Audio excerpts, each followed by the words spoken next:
گاندھی جی مولانا سید محمد علی رحمہ اللہ مونگیری کی خدمت میں آئے تو گاندھی جی نے کہا کہ مولانا، میں نے حضور صلی اللہ علیہ وسلم کی سیرت کا مطالعہ کیا ہے اور محمد صلی اللہ علیہ وسلم کی شخصیت سے بے حد متاثر ہوا ہوں۔ آپ دنیا کے عظیم ترین انسان تھے۔ اس کے علاوہ قرآن کریم کا مطالعہ بھی میں نے کیا ہے۔ یہ عظیم کتاب ہے اور اس نے میرے دل و دماغ پر گہرا اثر کیا ہے۔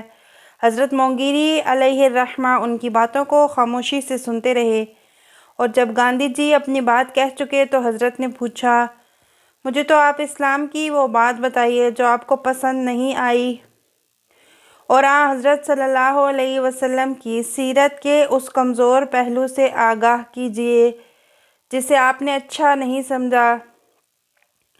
گاندھی جی اس سوال کے لیے تیار نہ تھے، کچھ چونکے اور فوراً بولے کہ ایسا تو کوئی پہلو بھی میری نظر میں نہیں آیا۔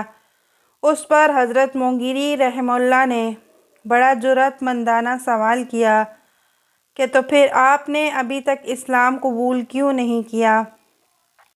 گاندھی جی کے پاس کوئی جواب نہ تھا۔ مولانا خفا ہو گئے اور فرمایا کہ آپ نے جو کچھ کہا غلط ہے، آپ ہمیں صرف پھانسنا چاہتے ہیں۔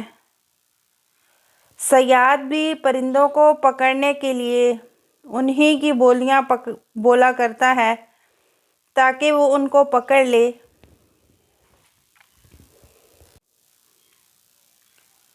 اے امت مسلمہ، آج آپ کے پاس بھی جب کفر نافذ کرنے والے حکمران ریاست مدینہ اور خلفائے راشدین کی تعریفوں کے پل باندھیں تو ان سے پوچھیں کہ ریاست مدینہ اور خلفائے راشدین کے دور کا وہ کون سا پہلو ہے جس سے انہیں کوئی مسئلہ ہے، اور اگر کسی بات سے مسئلہ نہیں تو اسلام کا نفاذ ویسے کیوں نہیں کرتے جیسے محمد صلی اللہ علیہ وسلم اور ان کے بعد حضرت ابوبکر و عثمان اور حضرت علی رضوان اللہ علیہم اجمعین نے کر کے دکھایا تھا؟ اور کیوں وہ اللہ کو اپنا معبود مان کر اور رسول اللہ صلی اللہ علیہ وسلم کو شارع و شارح ماننے کا اقرار کرنے کے باوجود بھی سود نافذ کر کے ان سے برسرِ پیکار ہیں؟ کیوں وہ بے حیائی پھیلانے والی رقاصاؤں کی پذیرائی سرکاری سطح پہ کرتے ہیں؟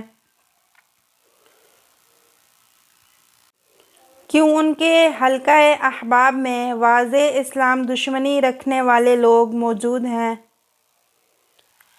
کیوں انہوں نے اللہ کے متعلق قانون ساز ہونے کے بعد بشر ہوتے ہوئے بھی قانون ساز بننے کی جرأت کی؟ اور یہ آپ کے سوالات کا ہرگز کوئی تسلی بخش جواب نہیں دے سکتے، کیونکہ یہ لا علم نہیں اس سے جو یہ کرتے ہیں، اور ان کے اسلام سے متعلق کلمات کی رسمی ادائیگی محض اپنی پذیرائی بڑھانے کی چال ہوتی ہے۔